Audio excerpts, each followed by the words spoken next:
Hello everyone. आज की tutorial में हम बात करने वाले हैं कि किस तरह से हम लोग फॉर्मेट के मर्ज ऑब्जेक्ट्स का इस्तेमाल कर सकते हैं।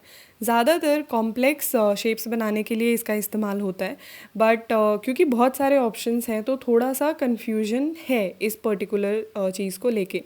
तो हमारे पास कुछ बेसिक शेप्स होते हैं, जैसे ये सर्कल हमारा एक बेसिक शेप है। उसी तरह से हम जैसे ट्रेपेजॉइड है, ये एक बेसिक शेप है। इन दोनों को यूज़ करके मैं एक बल्ब का शेप बनाने की कोशिश कर रही हूँ, जिसको मैं कॉम्प्लेक्स शेप की कैटेगरी में डालूँगी, क्योंकि वो हमारे पास इनबिल्ट नहीं है। ठीक है, तो जब आपको इस तरह की कुछ शेप्स बनानी हो जिनको एक ऑब्जेक्ट या पिक्चर की तरह इस्तेमाल करना है, तब ये जो फॉर्मेटिंग है मर्ज ऑब्जेक्ट्स वाली, ये काफ़ी काम आती है। क्योंकि ये बल्ब है तो मैं क्या कर रही हूँ कि जो दो बेसिक शेप्स थे इनकी आउटलाइन हटा रही हूँ और मैंने सर्कल को थोड़ा बड़ा किया, तो अब विजुअली ये थोड़ा सा बल्ब जैसा दिख रहा है। थोड़ा सुपर इफेक्ट डालने के लिए नीचे दो ग्रे लाइंस हैं, बट जस्ट वो रिप्रेजेंटेशन के लिए। अब यहाँ पे मैंने दो कॉपीज़ बना दी, क्योंकि अगर मैं डार्क कलर चूज़ करती हूँ जैसा कि अभी है, तो ये बल्ब जैसा दिख रहा है, तो मुझे और मेहनत करने की ज़रूरत नहीं है। बट अगर मैं कुछ ग्रेडियंट यूज़ करना चाहती हूँ, जैसे यहाँ पे मैंने ट्रेपेजॉइड को एक ग्रेडियंट दिया और अब मैं सर्कल को एक ग्रेडियंट दूंगी, तो आपको दिख जाएगा कि ये दो अलग शेप्स हैं, क्योंकि उनकी एक बाउंड्री है जो पहले मैंने आउटलाइन माइनस करके हटा दी थी, बट बाकी अगर चेंजेस करते हैं तो वो दिखती है। बट उसी की जगह पे अगर ये दोनों शेप्स को मैं सिलेक्ट करूँ, फॉर्मेट के मर्ज शेप्स में जाऊँ और जो पहला ऑप्शन है यूनियन का, उस पर क्लिक करूँ, तो ये दो जो शेप्स हैं वो एक में ग्रुप हो जाती हैं। तो बेसिकली हमारा ग्रुपिंग एंड यूनियन काफ़ी हद तक एक ही तरह काम करता है। तो अब मैंने अगर ग्रेडियंट चूज़ किया तो आपको दिखेगा कि सिंगल ऑब्जेक्ट को ग्रेडियंट मिला है, और वो जो लाइन है, जो पार्टीशन था सर्कल एंड ट्रेपेजॉइड का, वो यहाँ पे हट गया है। तो ये है हमारा पहला इस्तेमाल, जो कि है यूनियन का।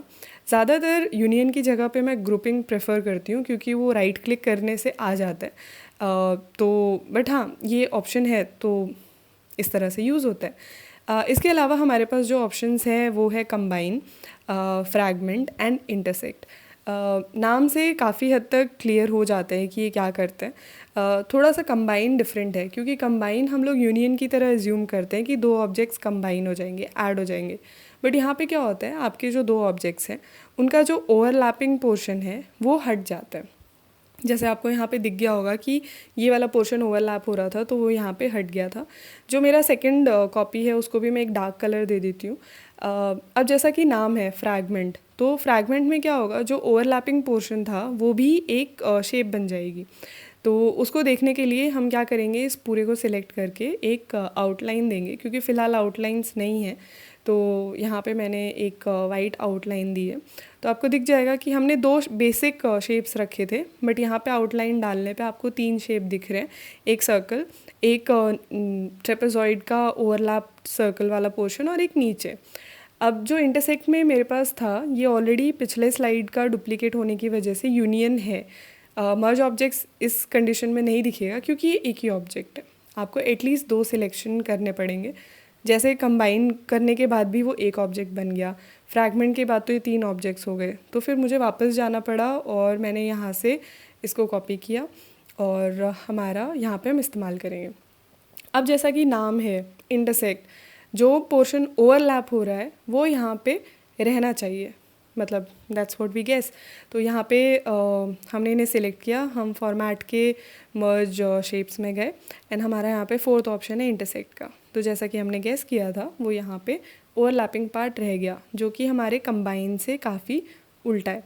वो वहाँ पे माइनस होता है, फ्रैगमेंट में वो एक शेप बन जाती है, एंड इंटरसेक्ट में वो बच जाता है, बाकी सब गायब हो जाता है। इसके बाद हमारा जो फिफ्थ ऑप्शन है वो है सब्ट्रैक्ट। इसको थोड़ा स्पेशल अटेंशन देना पड़ेगा, क्योंकि पहले मुझे ऐसे लगता था कि सब्ट्रैक्ट ऑप्शन यूज़ करने पे कुछ भी आता है रैंडमली। बाद में मेरे को चमका कि डिपेंडिंग ऑन पहले आप क्या सिलेक्ट करते हैं, हमारा सब्ट्रैक्शन होता है। जैसे मैंने यहाँ पे पहले सर्कल चूज़ किया था, तो मेरे सर्कल में से ट्रेपेजॉइड माइनस होगा। ठीक है, तो जो बेसिक शेप बचेगी वो सर्कल वाली बचेगी।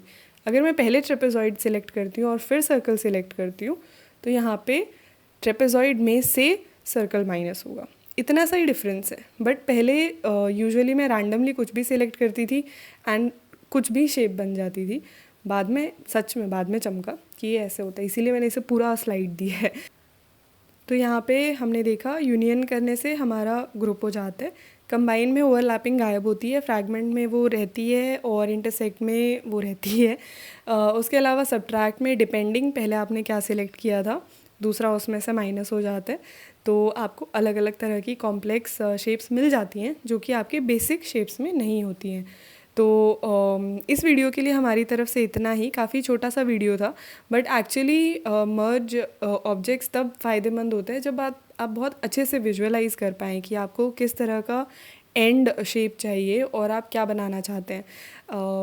अगर एक बार वो पार्ट क्लियर हो जाता है तो I think power point is pretty good. तो इसी मैसेज के साथ मिलते हैं आपसे नेक्स्ट वीडियो में, तब तक के लिए थैंक यू सो मच।